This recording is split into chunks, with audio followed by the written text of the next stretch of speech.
I've been an elected official almost all of my working life, including service on the city council. So I feel qualified to state with some authority that duly elected officials have been known to make mistakes. If one wasn't made in the 1960s when the city of Ventura decided to remove St. Mary's and city cemeteries, I submit that the way it was done was a mistake.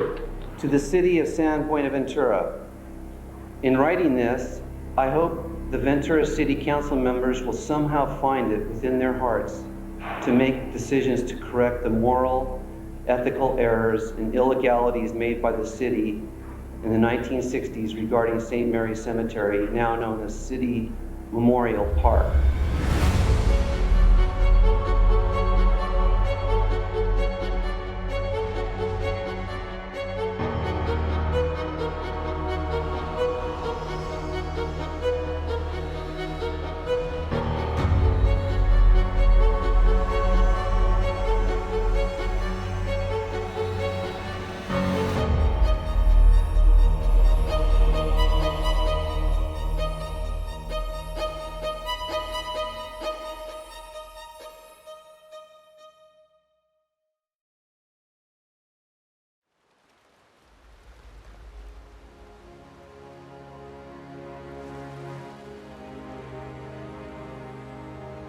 San Buenaventura is often referred to as a hidden gem of Southern California. A quiet community nestled along scenic ocean views. A perfect place to raise a family.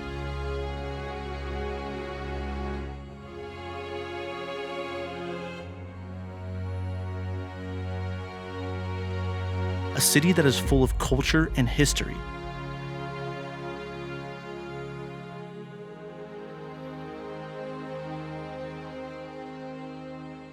Yet there is a dirty secret hidden in plain sight along East Main and Poli streets.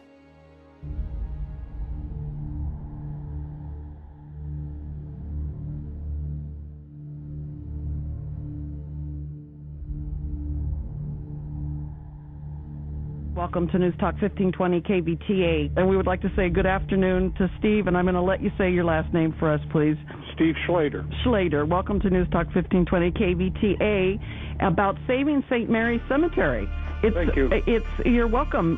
What is the concern and what is the problem that we need to restore St. Mary's Cemetery? Well, we've got a 7-acre cemetery with 3,000 people buried there. It's a pioneer cemetery that was started in 1862. Mm-hmm. And everybody who was anybody in Ventura is buried there. And the problem is that the city pulled out all of the headstones and threw them off a cliff into Arroyo Seco up in Hall Canyon in 1968.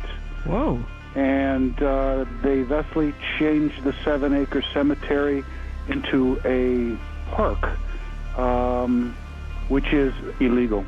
A friend of mine, I had just moved to Ventura, 1990, and a friend of mine pulled up to the cemetery here and he says, hey, how you like the park? I go, this is a beautiful park. Gosh, it's just, you couldn't get a prettier one. It was a clear day. You could see the islands. It was just California perfect. He said, well, it's not really a park. There's 3,000 people buried here.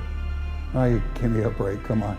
I'm saying, I've got to tell people about this. This is wrong. Truth of the matter is, there's an elect in the echelon of the city. Ventura Cemetery and St. Mary's wasn't the only one that these characters had gotten a hold of. They tried to slam the door every chance they get, and they still do to this day. And that's what I would like to address. I want to find out why I'm the bad guy. What does this city want to be branded as?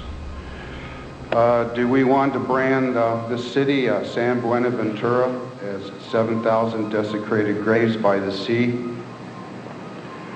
3,000 at the cemetery, and 4,000 more underneath the Holy Cross School right next to the mission? It is incredible, the eclectic collection of different walks of life that came here from all over the country, and for that much all over the world. You can walk through there and see some of the flush markers on the ground, and you can see the street names. The headstones are all gone. You can't walk through and tell a story about these headstones, these people. because they're all gone. That's been stolen. That's been vandalized. So it takes more for somebody to do the research, to know who's there, to study the plot plan. And most people aren't going to do anything like that. Officially, I declare this as being the first day of the Renaissance of San Buenaventura.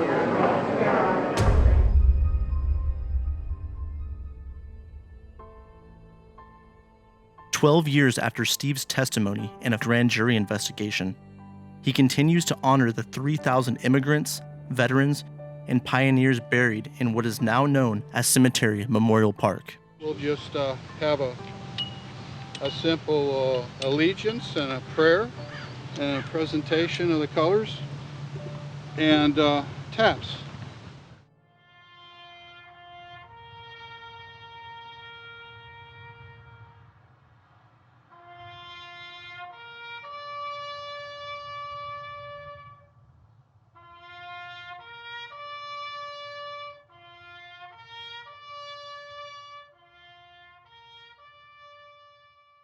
December 3rd, 1964, the city of Ventura, California demolished 3 pioneer cemeteries as part of a $12,000 transformation into a memorial park and viewpoint. Over 3,000 graves were desecrated. The cemetery was established in 1862. In 1889, the city assumed control of the non-Catholic portion of the cemetery, named City Cemetery. The last burial to take place was in 1944. Only 20 short years later, the desecration had begun. They pulled out the headstones, some 600 headstones, at the Presbyterian and the Catholic section of the cemeteries. Took out in the neighborhood of 600 headstones and an incredible amount of curbs and cemetery furniture, grave copings, family curbs. All sorts of furniture has all been yanked and taken up into the hills in Hall Canyon. And there, eventually, the headstones were dumped off the cliff to the Arroyo Seco below, the dry creek bed. And they sat there for a few years, but the curiosity of Ventura citizens going down and carting them out. So at this point now, there are no headstones. Maybe 1 or 2. The rest are in the garages, in the backyards of everybody here in Ventura. Day after day after day, I'm doing research, and I'm bumping into names on documents, and I'm bumping into pictures about names, and you know, it's a big crossword puzzle, a big jigsaw puzzle coming together bit by bit. We all have DNA in our bodies that says that this is illegal, that this is wrong. It's an amazing, amazing process. The stuff that I had gathered, more and more articles, you name it, proved the fact that yes, this was a cemetery, and yes, it had been desecrated by the corporation of the city of San Buenaventura, and you know, the hell with everybody else. Well, it's one mystery that just won't rest in peace. A man discovered an old tombstone in Woodland Hills, and now it's been traced to a graveyard with a controversy all of its own. In this dark alleyway, beside a trash bin, a bizarre and macabre discovery. And I see this tombstone, and I said, oh my gosh, I can't believe what I'm seeing. It belonged to a James Sutton who died more than a century ago. But how did it end up behind David Minus's business here in Woodland Hills? I would love to have it go back to where it was taken from. I went to the city, I said, there's people buried underneath the parking lot. The Catholic Church told us there's nobody there, so there's nobody there. And we went into a big stink about that. The grand jury got involved with the graves underneath the parking lot. Park and Recreation Superintendent frauded the grand jury in order to get the city out of the jam with the grand jury. I had ground penetrating radar searching the parking lot and the ground in the front and the side of it. It's the electromagnetic antenna. The bottom is one coil, top coil. The bottom coil pretty much puts out or induces into the earth an electromagnetic current, and that sees deep, whereas the top coil, it also induces a current into the earth, but it only penetrates down just a matter of perhaps 1 foot deep in the area. But the rest of the system is just towed back and forth in a collection of data within a grid. And we'll dump it down to a computer and have it, hopefully, the results. From the city records, from the city burial records, we've surveyed the cemetery to get these particular locations of the graves that are underneath the parking lot. As you see right here, we have a number 26. That's block 1, grave number 26. Over here is block 1, grave number 17. We've got 7 graves here right underneath the parking lot. We were just looking at this photograph of this monument on top of this grave right here, and trying to triangulate it to this grave right here. We've got marked on the asphalt here, this 26. This 26 is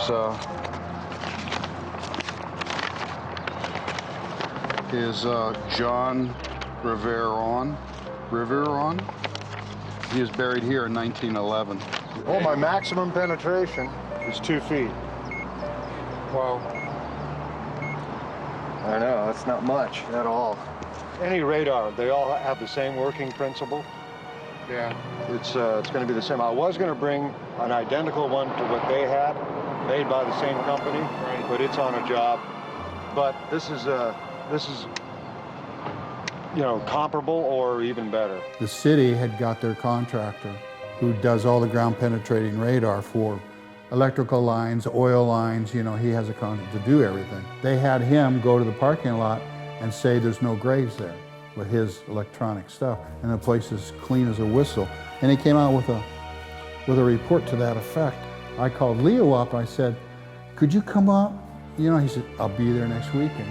So he came up and did the land next to the parking lot. He went over to the parking lot and said, this is the newest equipment there is, and I can't get through the granite underlayment. I said, well, that's funny. The city's guy said they did, and there's nothing there. We're looking at basically these, you would expect that you would see stratigraphy and so forth, or layers in the earth. And that's what we're seeing, but this is 2 feet, 4, 6, and 8 feet down.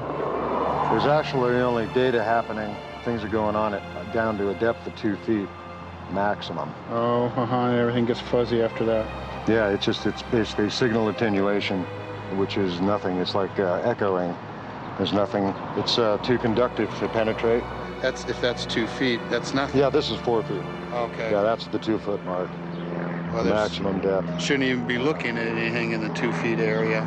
I wouldn't suspect For a grave. anything. Yeah, sadly, I don't think that this can answer any questions. So you're just seeing the fill of what they use for the compaction underneath the parking lot. We're basically getting down probably to where it's grade, you know, the graded point.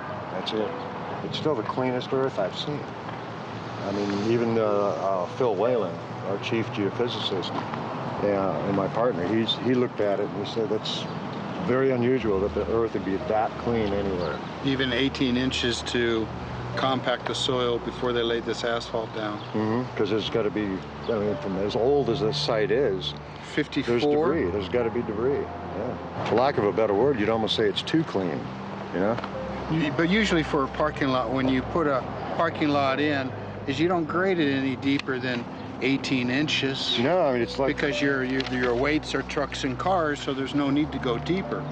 But if they're going deeper for another reason that we don't know about, if they're excavating down 6 feet and coming in with new soil, it would look super clean. If it's been touched by man, then there should be evidence of it. Sometimes the evidence is that it's just so clean, it's obviously been touched by man. Because this place has been occupied for, what, since the 1890s? Or what? 1862. 1862. Yeah, so there's got to be debris. Yeah, and the lack thereof is suspicious. Where do you find clean dirt like that? We import it. Import it from anywhere else. Grade it down and bring it in. The question is, what happened to the original dirt? I wanted to call this other guy up who did the ground penetrating radar for the city. I called him up. I explained who I was, and I explained that I had a report from another ground penetrating radar company. And it was incredible because he started spilling his guts to me. He says, I was forced to put out that report. I And he reiterated basically everything my guy told me, is that the superintendent had forced him, had given him initially a report that said, there's no way can I tell because of these problems. It was thrown back in his face. He says, you fix this report to say there's no graves in here, or you'll never work ground penetrating radar in the city again. The neighborhood had enjoyed for 40 years this beautiful park overlooking the ocean, and they thought of it as a park, not as a cemetery. Everyone reserves the right to have an absolute moral judgment about what they think is right. But in a democracy, you have to listen to multiple voices and find a way to find common ground. This group of people wanted to be a park. This group of people wanted to be a cemetery. How do we reconcile them? Well, you can't. You literally can't. You can find some common ground. But if one group of people says this was a cemetery, it should be a cemetery for eternity, and this group of people says, well, for the last 40 years, this has been our park, and if you take it away, we have no park. There's really, that can become emotional, that can become controversial. And then there's a whole bunch of other people who say, well, why are you guys fighting about that? I have no idea why you are so obsessed with this particular issue. You look back at how we treat Native American burial sites, right? Well, if it's 40,000 years ago, we can dig it up and put them in museums because it's 40,000 years ago. But if it's white people 100 years ago, oh my goodness, we need to care about that. AM 1400 KKZZ. It's interesting. There are a lot of big meetings on things going around, and one of the meetings was about the St. Mary's Cemetery, the dog park, if you will. I've got Stephen Schlater on the line. You see, I 100% believe that the city has a predestined plan and is just going through lip service, a necessary evil, to make the people feel like they're inputting, that they're helping this along, and their thoughts, their recommendations are being completely discounted, and the city is going to get what the city wants. That's one of the big questions right now. Can we find a compromise it somehow? But for the life of me, I cannot compromise a man's grave for anything other than his grave. Right. I mean, how can we take 3,000 of our pioneer forefathers and compromise their grave? Who are we that can compromise anybody's grave? These are hallowed grounds. These are the holiest grounds inside the city of Ventura, and they've been turned into a dog toilet. When the Catholic Church, the Archdiocese of Los Angeles, gave St. Mary's to the city, there was one condition, that the property would be used to memorialize the dead. And if that was ever deviated from, the property would revert back to the church. Well, where is the church? Where is the Catholic Church, the Archdiocese, to say, hey, wait a second, this isn't memorializing the dead when you've got dogs pooping on the graves. We want to step in here and do something. Well, I'll answer my own question for you. The church, at least here in San Buenaventura, right next to the chapel, has the original mission cemetery that has 3,850 people buried in it, and the church put a schoolhouse right on top of those graves. Right. So the church isn't really wanting to get involved in this because they're knee-deep in it already by desecrating their own mission cemetery right next to the mission there. It would be incredibly intimidating if they were to stand up, because they have so many ghosts in their closet, sort of say. They've got a desecrated cemetery right next to the chapel here in San Buenaventura. They've got a building on top of it, so you would never know that there ever was a dead person buried within 100 yards of the place. And they're also turning their back on 3,850 Catholics there at the Mission Cemetery and another 1,000 at St. Mary's. So they're even more culpable here than what the city of Ventura is. The Catholic Church, what I read, is basically giving this up and also letting it deteriorate. Yes, the culpability with the church is just as much as the city, if not more. They haven't been called to task on it yet, but that's in the process of starting to happen. They're just as culpable. And they have a nightmare that's just about to fall on them too. The city actually had been maintaining both the Catholic and the Presbyterian sections for many years at no cost to them by getting road crews. Prisoners come twice a year and clean up everything, cut down the weeds, clean around the headstones, do all the tedious work that the city didn't want to pay for. And that was ongoing. It made it look respectable enough. They had stopped the road crews from coming in and doing the landscape maintenance, and they let the weeds grow to 8 feet tall because that gives them an excuse. They say the cemetery is now blight, good word, blight, and we are here to help you fix the situation. We are going to make things right. And so why wasn't anybody paying attention, right? So 40 years later, people say, oh, I'm so offended that my ancestor was disrespected. Well, where were you for the last 40 years? Where was your family? Now, you might not be responsible because maybe your parents or your grandparents, but if this was happening, it was in plain view, right? It wasn't in a canyon 40 miles away covered by fog. This was on Main Street. And so if people were driving by and they were promised certain things and those things didn't happen and they were visiting the graves of their beloved ancestors every Memorial Day or on their birthday or on the anniversary of their passing, they would have said, well, where's the markers? But they didn't. January 3rd, 1964. Ventura City Manager Charles Ryman sends letters to ancestors explaining the proposed improvements to the city cemetery. The city administrative assistant is quoted saying about 200 letters were sent out and nearly 100 were returned, all of them favoring the plan.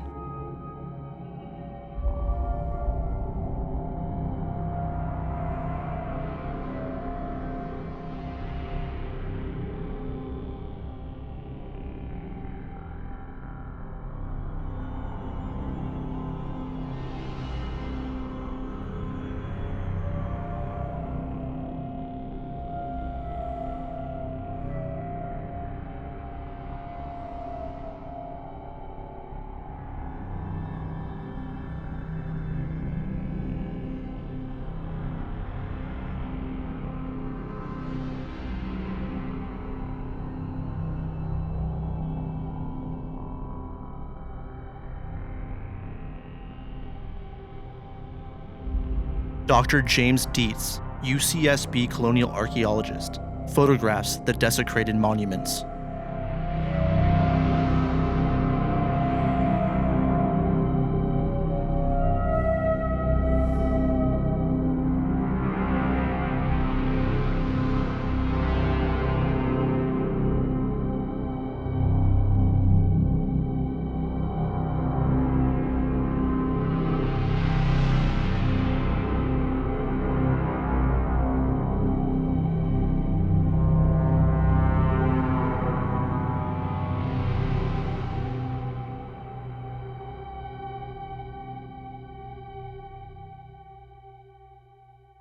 Lupton has a ego and a pride problem. When he got so much response from desecrating this cemetery, the old cemetery on Main Street, that affected his pride, his ego. He was the go-to guy for this kind of thing, completely forgetting about what he was actually doing. Anything that feeds into somebody that's prideful, it's an addiction in a little bit. You know, you maybe have an opportunity to do more of this. Maybe you can get a name out of this. Motivation that he had, it excited it. And it was an excitement like getting another fix of a drug. All-encompassing. It consumed him entirely. What is really condemning, the most thing that's condemning of him is that he writes a 5-page instructions on how to desecrate a cemetery and sends it to everybody who's interested in it. And in that manifesto, actually, the desecration manifesto, he actually explains when people come up with cameras to shut it down, and newspapers come, shut it down, people come, shut it down, that it's a covert action If, you're doing it on the up and up in the middle of the day, somebody walks over, you go, hi, we got nothing to hide. So that really puts a shadow over the whole operation, right from beginning and end. He doesn't want to confront the obvious publicly. He's hiding around corners. There was the meeting of the minds to look at their options, how they could cover their butts tactically, and I think they came up with this idea is that we're going to have an interface with the city, the descendants, that will justify what we're doing. We have to make it look like we were sensitive to the residents and the descendants, and we have their feedback and their green light. They would, whatever they got back, they didn't really care. They were going to use it as an excuse to do what they're doing. It was a tactical, political movement of manipulating the situation for their own end goal. If all these people came back with letters and said, don't touch their grave or we're going to sue you, and there was a bunch of them, they would still go ahead and do what they were going to do. Because, they have a staff of 5 attorneys full time. They can handle that and for the lawsuits, and if they couldn't, they would just subcontract it out to one of the other law firms in the county who owed them a dime, who were in the club. It was a way of just covering your butt, and it's hilarious that when we went through all the records, it revealed itself. It was a scam right from the get-go. They were using it for their own goals. Some residents of Ventura are taking on City Hall in an effort to restore a public park back to its original purpose, a cemetery. I would appreciate the headstones put back on my ancestors' graves, and I am sorry that they were ever removed. And my mother cried very hard when they sent her a letter saying that her headstone was removed from her mother's gravesite and that she had to find a way to come and get it. But my niece tells me that her mother and dad went to see about it, but they had to have a big, heavy crane or something to move it. Well, they didn't have access to that. And they quoted them a price for them that they would move the headstone for them, but the price to them was outrageous. So it just couldn't be done. And it just broke my mother's heart. I just want to add that my mother's grandparents and her great-grandparents are buried in that cemetery, as well as there's up to at least 16 of my mother's relatives that are buried in that cemetery. And that's a lot, and for her to be able to afford to replace headstones or markers on all those sites would be impossible for her. And some of these family members that my mother has are founding fathers of this community, of this county. The people started revealing themselves to me, their different lives, their different styles, the history, what they did for Ventura, what they did for the West Coast. Ventura is small enough up till, the last 50 years. What was it like even way back then? These guys were 8-foot pioneers. They were big, big people. And I just realized to myself, well, I've got to do something, because if I do not, I will not respect myself ever again. I felt a little bit selfish because I was on my way to finishing my sailboat and taking off sailing and kind of like breaking free of the whole system, from getting away from the grid. And I was real close to getting there. And I thought, if I took off and found paradise on some island someplace, this would always be in the back of my head that I walked away from these folks. It took her a year, but by October 28, 1889, she was able to order a tombstone of white marble, 5 to 10 feet high, topped by a cross, for the sum of $125, about $3,600 in today's money. This is one of the tombstones still missing in action, probably at the bottom of Hall Canyon or washed out to sea. Not only did my great-grandmother pay for the tombstone at great sacrifice, she also paid for the land in which he and she remain buried, along with 7 other family members. Is ground hollow or sacred because it's been blessed by a priest, or is it hollowed because the bodies are buried there? Whatever the reason, there's no question in my mind that the ground is sacred ground, and I would like to see it treated as such. Silverio, my grandfather, who died in 1926 and was buried in St. Mary's, surrounded by family members of the Lorenzana family. I never met him, but when I was very young, I came to St. Mary's Cemetery and pulled weeds around his and other grave sites with my father. He would read the headstones to me and would explain what the infantry was and what the Spanish-American War was all about. This gave me the only connection I would ever have to a grandfather that I would never know. This is a federally recognized marker that is to be placed across the country on people who fought in the Civil War. They're all the same. They come from the same marble quarry. They don't ask for flush markers. They ask for this type of a marker.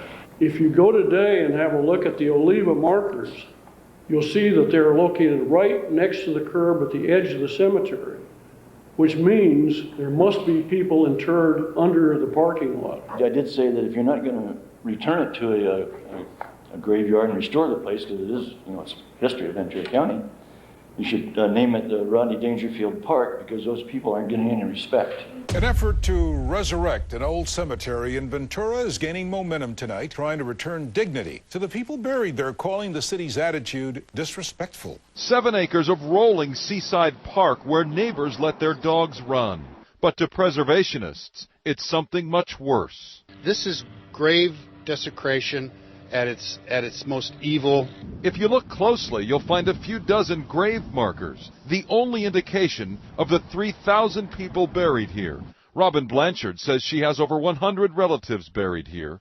She wants the city to restore this park to what it once was. It just makes me angry that the people that bring their dogs here feel that they're entitled to let their dogs run. Schlater now among a growing number in Ventura, pushing for complete restoration as the fight for this seaside cemetery lives on.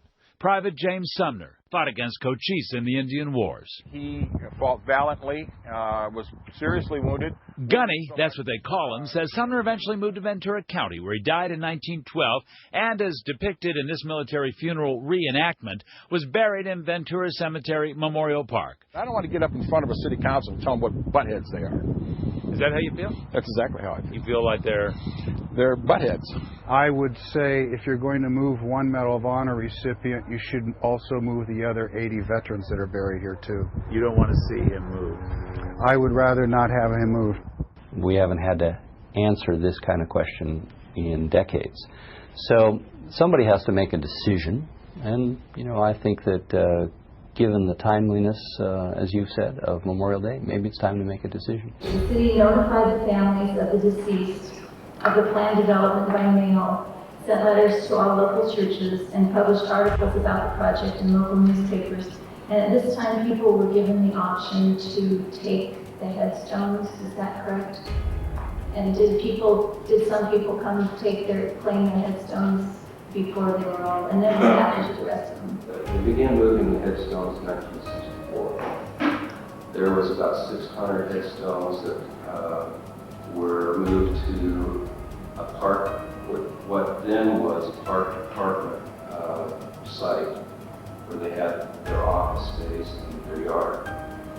It's now the Hall Canyon Reservoir. I came to the realization that something had to be done, and I couldn't be like the other 108,000 people in Ventura. Somebody had to say something.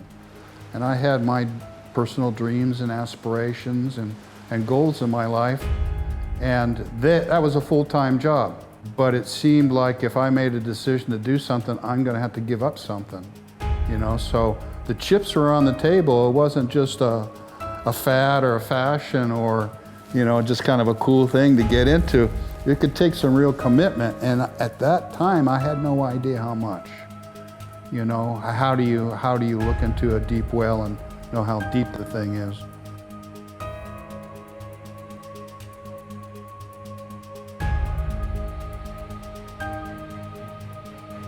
Oh, say can you see the headstones they bought from earning the money and hard work and the wars that they fought, whose families that came from so far and near, who traveled by stagecoach and got off a ship at Ventura's pier.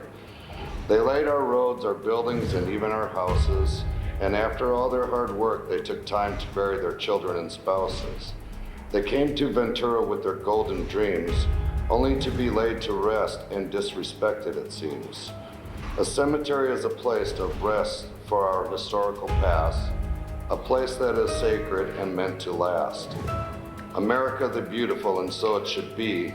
Cemeteries were made for preserving our nation's history. In the land of the free and the home of the brave, everyone deserves a respected grave. We must restore this place to what it was meant to be, so we can honor our heroes and be with family. To change this dog park back to a final place of rest is a decision we the people think will be the best. From out of the light and into the dark, a cemetery is a cemetery and no place for a dog park. Thank you.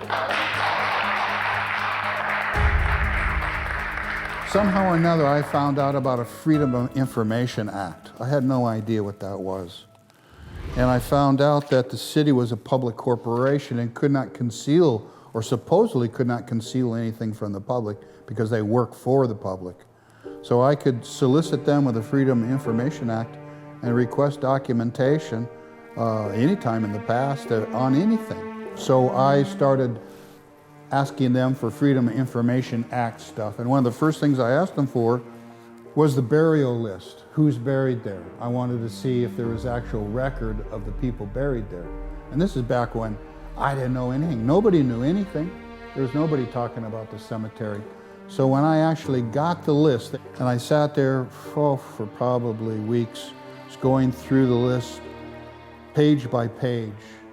And without any instruction, without anybody mentoring me, you could actually see the history coming out of these pages, the people that were listed here, the day they died, how old they were, where they're buried. The history comes out of those pages like you wouldn't believe. And it took a human face, it took a human soul that I was starting to see out of this, and I kind of got pulled into it even more. You know, I was still kind of on the fringe. I probably could have walked away. The soul of Ventura was there. These people that could not defend themselves anymore were, in a way, talking to me. They're sharing their lives with me. And it intrigued me even more. And I said, well, now I know who's here. So I went back to the clerk's office and I put in another request for the plot plan. I had heard that they knew where everybody was buried. And it shows where every grave is and their names are on the grave. And so then I could get another dimension to the whole story. Not only did I have who was here, but a three-dimensional was showing me who was buried next to who. What kind of relationships did they have when they were living?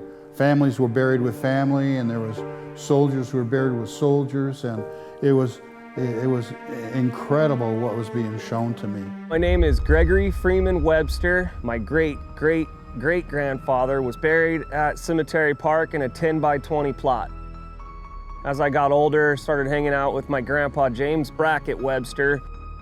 I learned more about the family history and how my great-great-great-grandfather was postmaster, and started wondering and found out about the cemetery. My dad took my grandpa Jim down to City Hall to speak about it and met Steve Schlater and went to a few city council meetings and spoke and asked him, please don't make this a dog park. My family's buried here. My great-grandfather, L.F. Webster, was released from the Andersonville prison in about April 15th of 65. He and his buddy, Mr. Bradley, who Bradley Avenue in Somas is named for, went back up the railway, granted freed it up, and they went to Put-in Bay, Ohio, and picked up his new wife and had the baby, which was my grandfather, H. Bay Webster, and they came to this country, Ventura, in 1871. The Websters have been here for about 137 years. Great L.F. Webster was a great literary man. He was chopping wood one time before the Battle of Gettysburg, And in doing so, he looked down and there was a tall, skinny fellow with short pants. And he said, "Fella, let me show you, soldier, how to chop wood."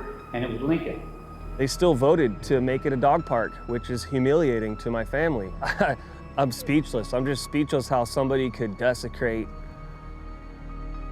military veterans' graves and get away with it. City officials, they might sweep it under the rug, but we're not going anywhere. One day, somebody's gonna come along with a backbone and restore this cemetery. Someone's gonna do it. It's not a dog park, folks. This is a cemetery where my family is buried. I did more research with Steve Schlater and found that they dumped a lot of the headstones in Hall Canyon. I took it upon myself to go hike up and down Hall Canyon hoping I can find my family's federal issued headstone, and was turning over rocks, and I found this great big plot marker, Johnson family plot marker. I just couldn't believe that they were down there. They had to get removed. They had to be stored in a safe place so that they could be put back. GW. Oh, it's coming back down. Wait, it's outside. Oh. You wanna, you gotta stand for something or you'll fall for anything. You can't just let this go. I commend Steve Schlater. He's done a wonderful job of standing up to these people. Steve has definitely put himself out there to be slandered and walked on and trashed. And he's got a lot of guts for standing up to the City Hall. It's not an easy thing to do, and people say don't do it, and that's kind of why all this is happening, because no one council member will stand up.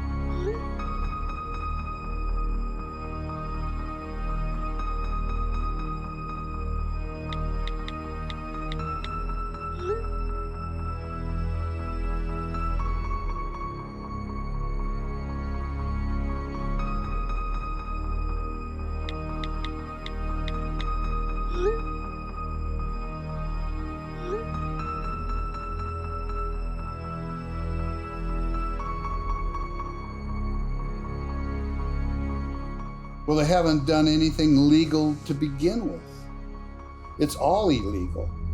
From the Park Service at the Mojave Desert, they had found a abandoned headstone, and they had tracked it to St. Mary's here in Ventura.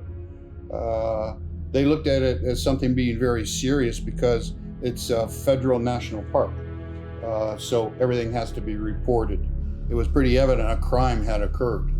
They didn't know where the headstone came from, or there was even speculation that maybe somebody was buried there. But further research proved that the way that they found it, the circumstance was, it seemed like it wasn't too far from the road, the highway, and somebody had just pulled over and dumped it out. And it wasn't sitting on its face, it was kind of, sitting in the dirt on one corner. How do you put a headstone in your car, drive all the way out to the Mojave Desert, and just pull over and dump the headstone out on the side of the street, side of the highway? I mean, that's great, nobody's gonna find it, and it's so far away from Ventura. I mean, and it took no time at all to find out exactly it came from Ventura. You try to desecrate a cemetery, and people come and get the headstones, and they're scattered all over the place, and it's just karma. All of a sudden, San Diego calls up and says, "Hey, we have a headstone here." It's like, what? It's the crime all over again. It's all of the bad karma coming back. It's like they can't hide it. It will not go away. It continuously haunts them. From Medford, a headstone is found. From Reno, Nevada, a headstone is found. All these places, karma's coming back. They were so negative, and now all that energy is coming back on them and bringing the desecration up. Every few months, it happens again. Everybody else understands that a headstone in Tost is a crime. Everybody knew that headstones belong on graves, and Ventura still can't get that through their head. It's been 10 years since I've talked to Steve, and I haven't followed what's unfolded closely. Like a lot of people who have a single focus, he sees the world in very black and white terms. There's a place in any society for the prophetic voice, and woe unto us if we ignore the prophetic voice. But we have a lot of prophetic voices, and they have different truths. And sometimes when they insist that it ought to be 100% their way because they're right, you have to examine that. Steve has chosen to pour his energy into saying this contested piece of land in Midtown Ventura was a cemetery 100 years ago, should forever be a cemetery as it was as much as possible 100 years ago. I hear that voice. I'm not sure it's the voice of absolute truth, but for Steve it is. I would like to ask the police chief, Chief Corney, to arrest each and every one of you this evening and hold you for 72 hours for a psychological evaluation, because the harm that you present to yourselves and to the community is over the top. I'm seriously believe that you cannot be sane and support a desecrated cemetery. I'm serious. And? Do you know what happened to the bodies that were exhumed? Or, I mean, have you heard anything about that, or is that not? During the making of this film, an incriminating letter was discovered. After a 14-year fight with the city, this is the first time Steve has seen the letter.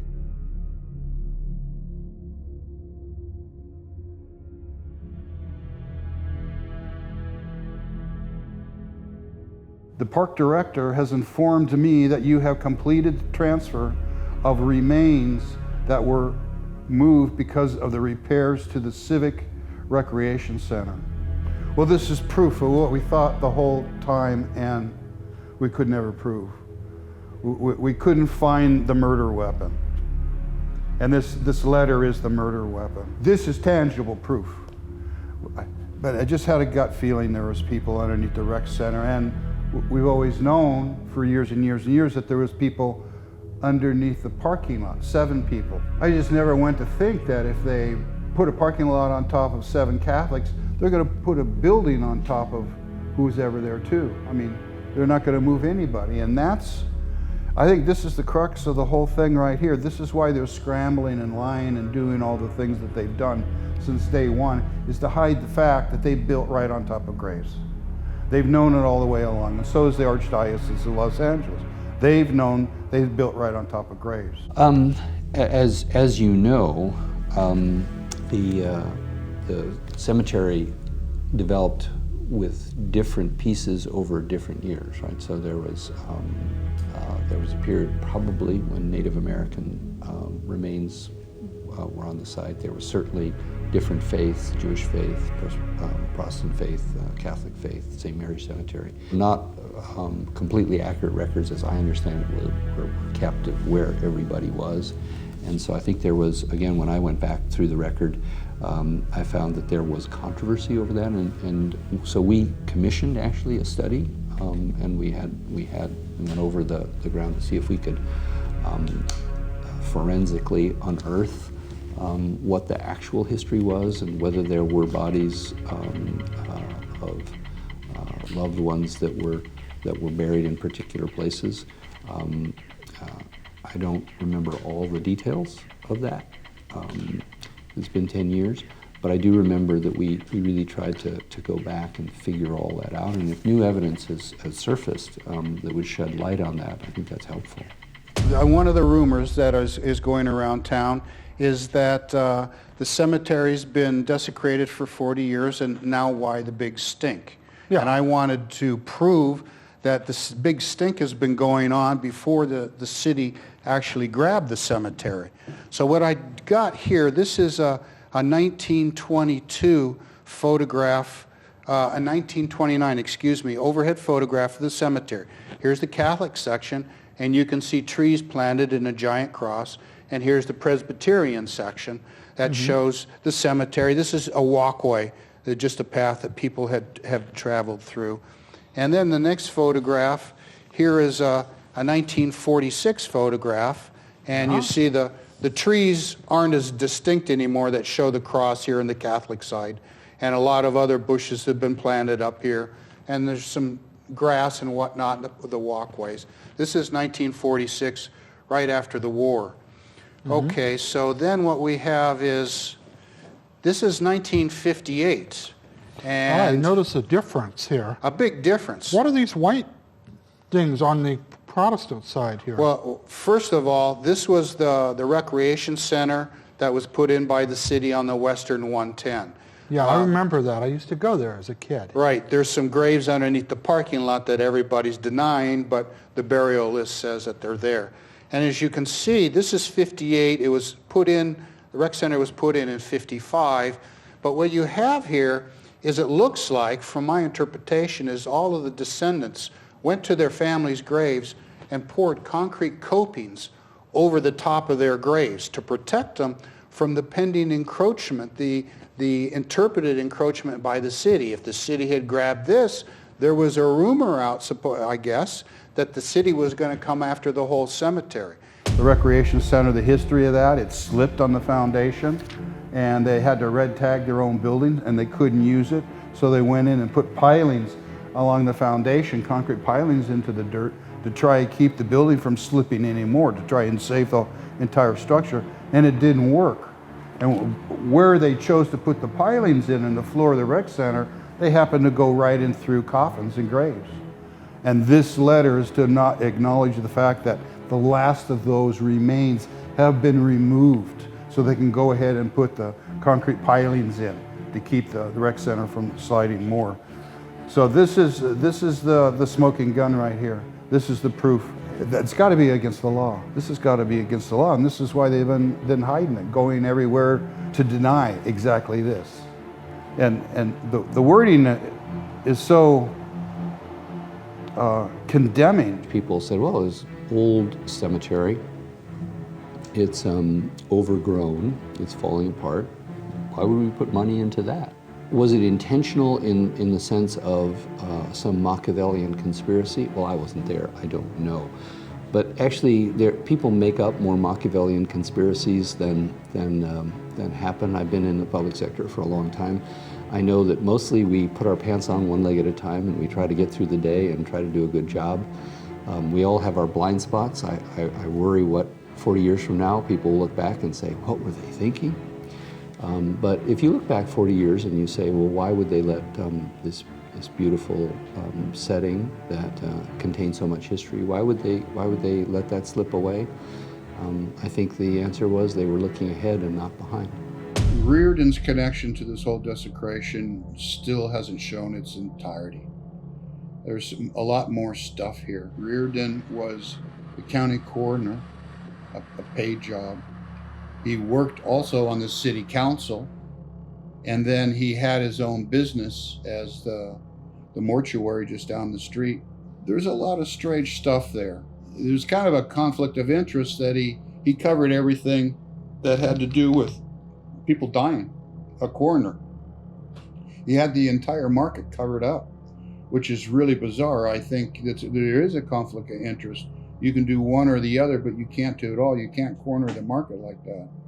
When we found that letter from the city manager, showed that those people's grave, that the coring company had gone into the coffins underneath the rec center, and that he had removed the bones, the remains of those three Catholics, was a horrible thing.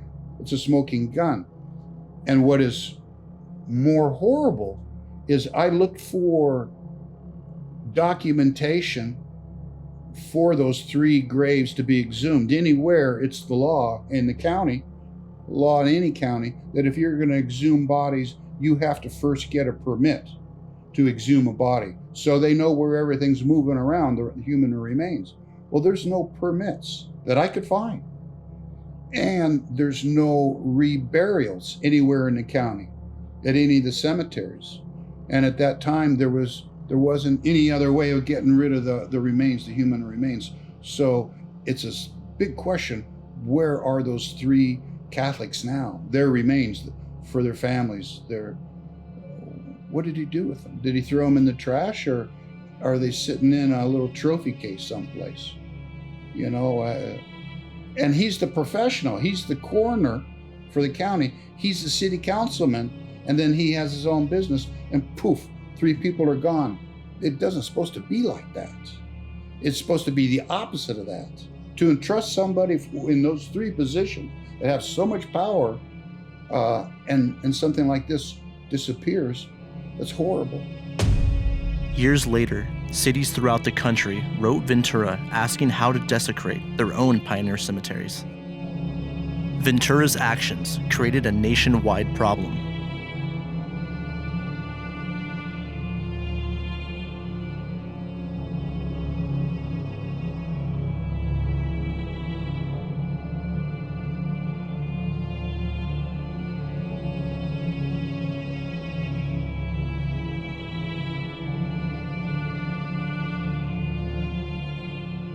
Ventura Cemetery in St. Mary's wasn't the only one that these characters had gotten a hold of.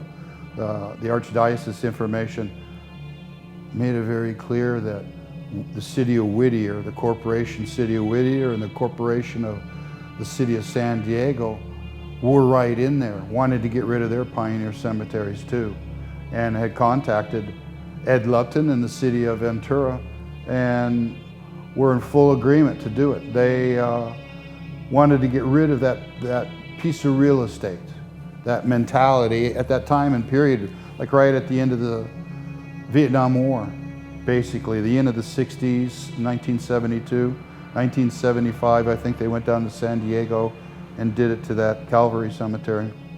It was like all hell had broken loose. It was like a madman had gotten sponsorship, mass desecrating graves. He was like all of a sudden given a license to do this everywhere. And like he says here, I had pride. I had pride to see a desecrated cemetery. That's upside down and inside out. And Lupton was supposed to be a Catholic. And he filled the role so well. He went on to write this letter that I've dubbed How to Desecrate a Cemetery. And it's 4 pages that actually goes through and says, if you see people walking up with cameras or the newspapers, put your shovels down, stop everything, and go away until they've gone home.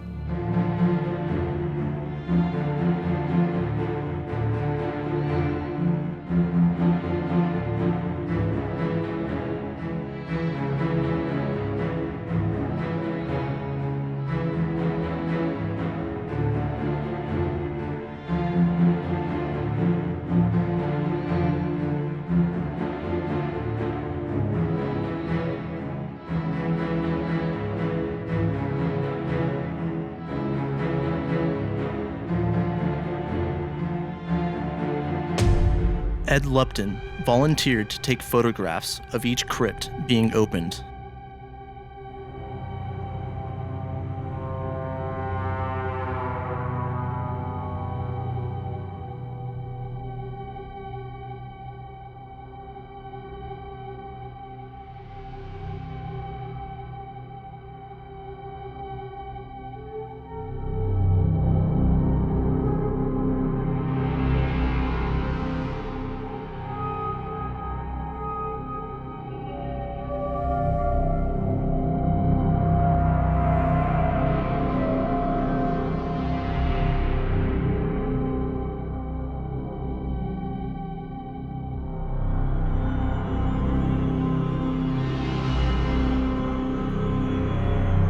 Well, one of my first thoughts about those people where they opened up the mausoleums and the tombs and laid their bones out on a blanket with the jewelry and whatnot, I felt for the people to be exposed like this. There's a thing called dignity in death. And to have your tomb opened up and your remains displayed like it's a carnival exhibit is humiliating to anybody. I was horrified. Horrified. I mean, this is crazy stuff, man. This is as crazy as it gets. They stole everything from these people. They stole everything, you know? And they've never said they're sorry to this day. And then they go and they backstab the descendants and me every chance they get. They have no interest in making it the slightest bit more of a cemetery than what it is right now. They refuse to. They want a desecrated cemetery. 54 years later, there are still over 3,000 unmarked graves. I want to know what my family is. Their souls is not resting in peace. The headstone was maybe about a half a block away. Nobody can say for sure exactly how many thousands of people are buried in this 150-acre cemetery, leading the sheriff to suggest, short of digging up every grave and doing DNA testing, every family may never have complete resolution. This is just sickening. Mm-hmm. Yeah, it really is. Pasco County deputies are looking for what may be suspected grave robbers. A pair of graves desecrated at the Crystal Springs Cemetery in Zephyr Hills. And 10 News reporter Eric Glasser shows you why it's got so many people in this small community extremely upset.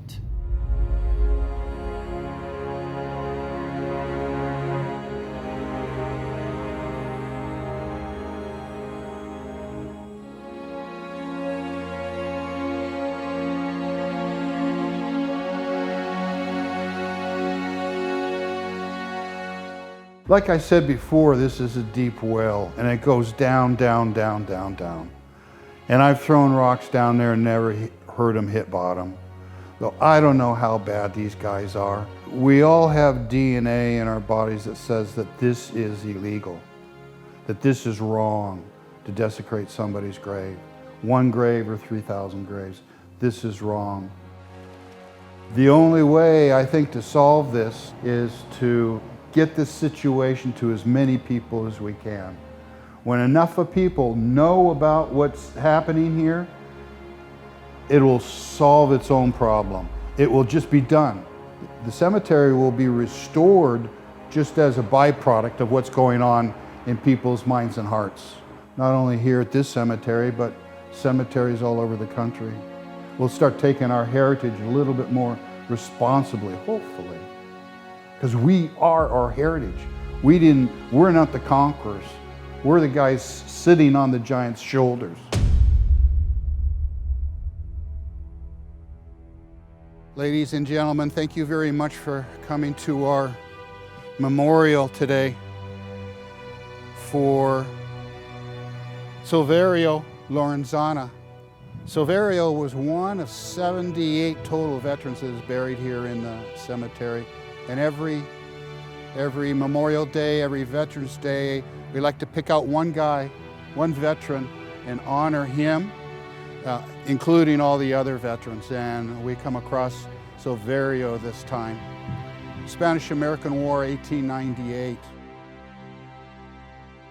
I really want to thank the extended family, the Lorenzana family here for showing up. I'm humbled to have them here with us. That's what this is about, is the family and the veterans. Just great to see some of the original pioneer families of the descendants here.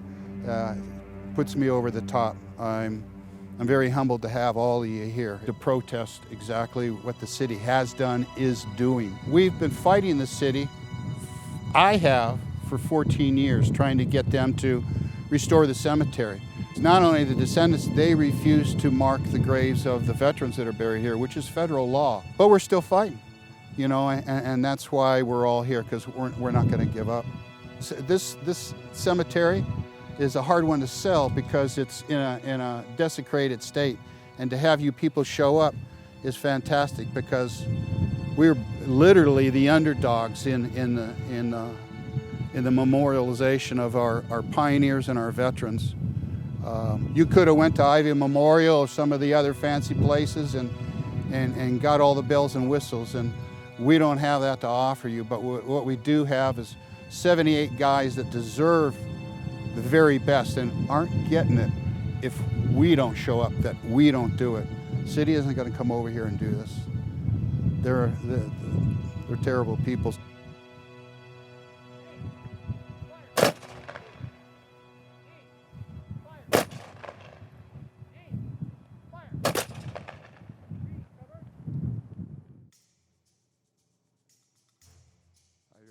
Your shells here.